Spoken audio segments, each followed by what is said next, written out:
Hey, good afternoon. On this part-time Weekend Rancher reel, I'm going to show you how to change the front and rear brakes on a John Deere Gator 825i S4.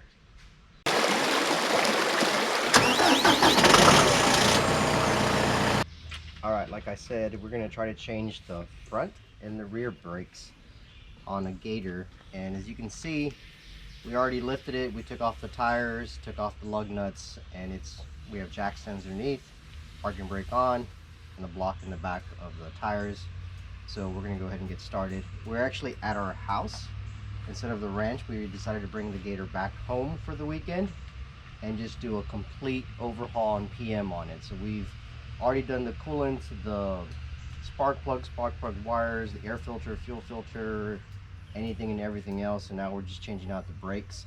I've already done the other side. They look pretty good, but since it's here, we might as well just change them out, and I'll show you how to do that. We're going to go ahead and get started with the front brakes first.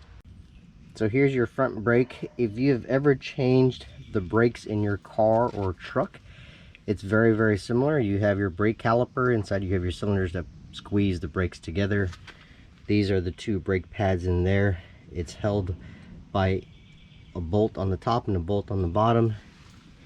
Then there are some clips on the back side, and that's the front. I'll show you how to take those off really quick. And the part number for the front set is that right there, that AM140607. Again, that is for a John Deere Gator 825i S4. So just use some needle noses and pull the clip out. There's one. Should be another one down here somewhere. There it is.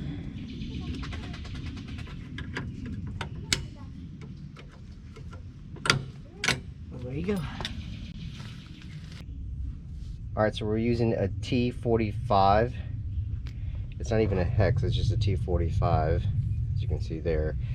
On the front, it's a different size on the back. I'll show you that when we get back there, but all you gotta do is stick it in. And then what I do, I didn't bring the impact from the ranch, so I'm using a cheater bar to give me a little extra torque and take it off. So after they're unscrewed, just pull them out.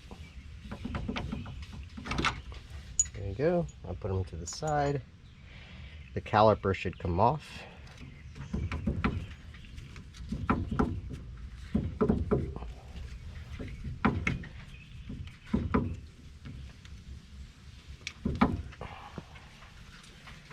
Tappy tap. It's got a lot of dirt and mud on it from the ranch.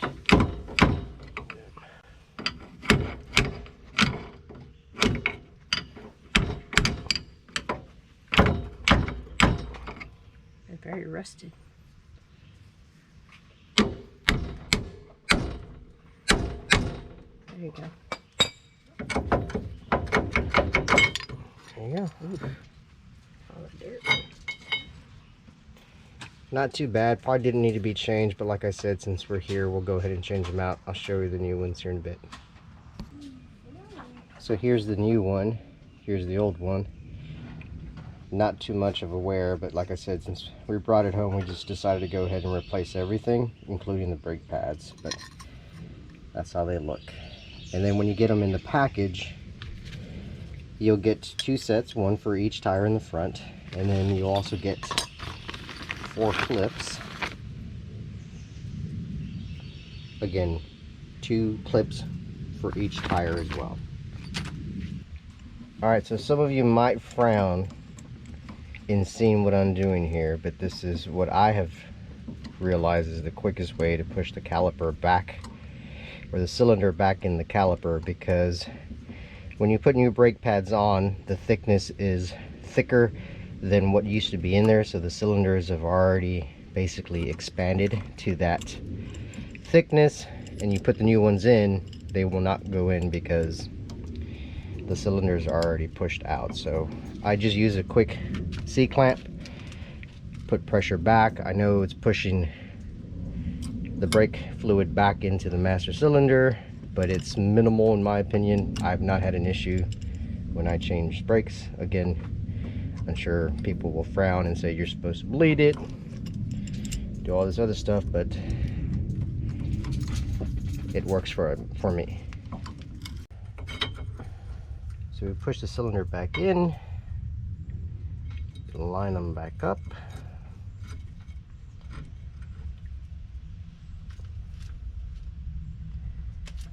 So it goes like this. Sort of just pinch them, find the bolt, line everything up, wiggle it, get it to go in, do the bottom,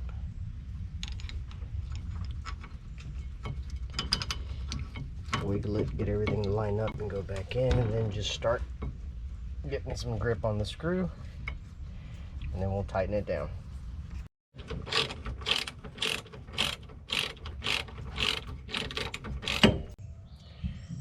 After you've gotten the bolts or the screws back in, they're tightened up, make sure you put the new little clips back on. I already did the bottom one, and then just do the top one. Use a little hammer, it makes it a little easier. There you go.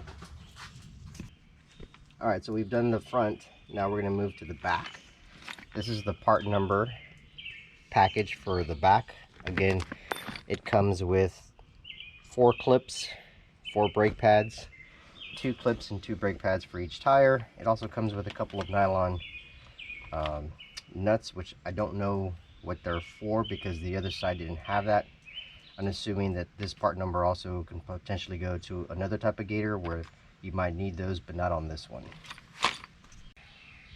So similar to the front, it has 2 clips on each screw or bolt, but unlike the front brakes, the access to unscrew that bolt or screw is on the back side of the back brakes versus the front side of the front brakes.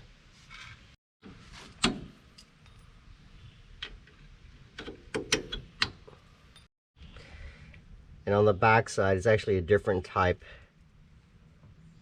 bolt or nut. It's a T55 versus a T45 on the other side, or on the front side.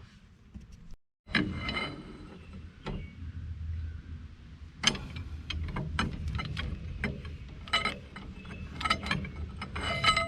you go.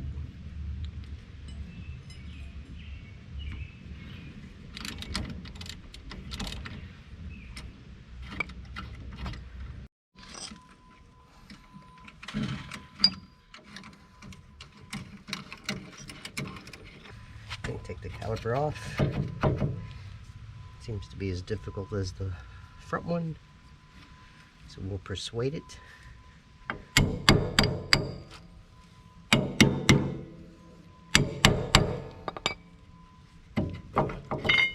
There you go.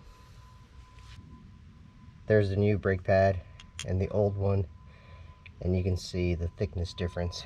Not too terribly bad, but it's probably good that we're changing them out now.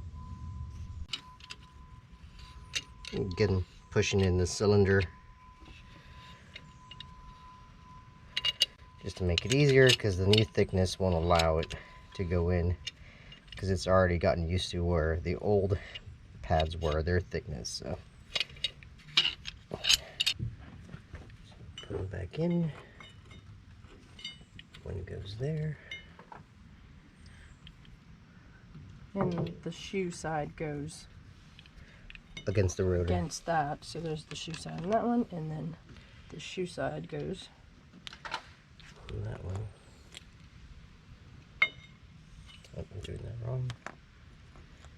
Line up the holes.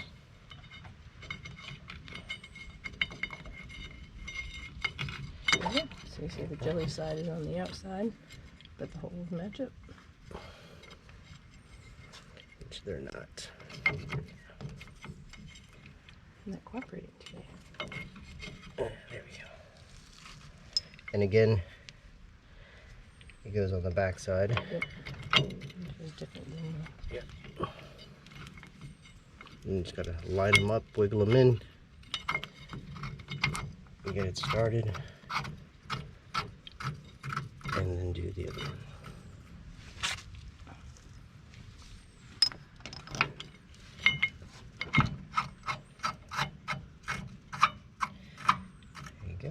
tighten them up, put the clip on, and then we'll be good.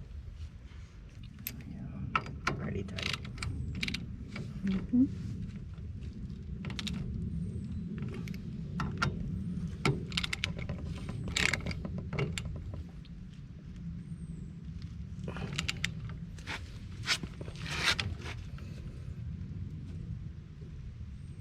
Okay.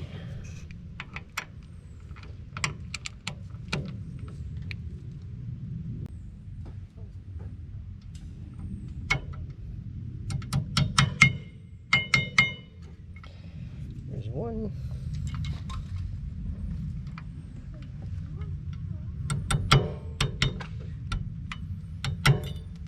Nope.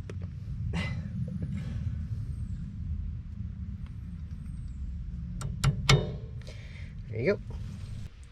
Alright, that's how you change the brake pads on the front and the back of a John Deere Gator 825i S4. Last thing is we'll put the tires back on, make sure we torque the lug nuts, and then probably more importantly is also make sure you depress the brake pedal a couple of times. Remember, we pushed the cylinder back in, so we need to get the pressure back. So when you push on the brake pedal, it'll push those cylinders back out and make good contact on the brake pad and the disc. If you like this video, check out some of our other Part-Time Weekend Rancher reels, and if you like those, check out our Part-Time Weekend Rancher series as well. We have a bunch of videos up there when we all go out to the ranch and try to figure out how to do that. Thanks again. You gotta make sure it goes all the way in. Okay. Like and subscribe. Part-Time Weekend Ranchers.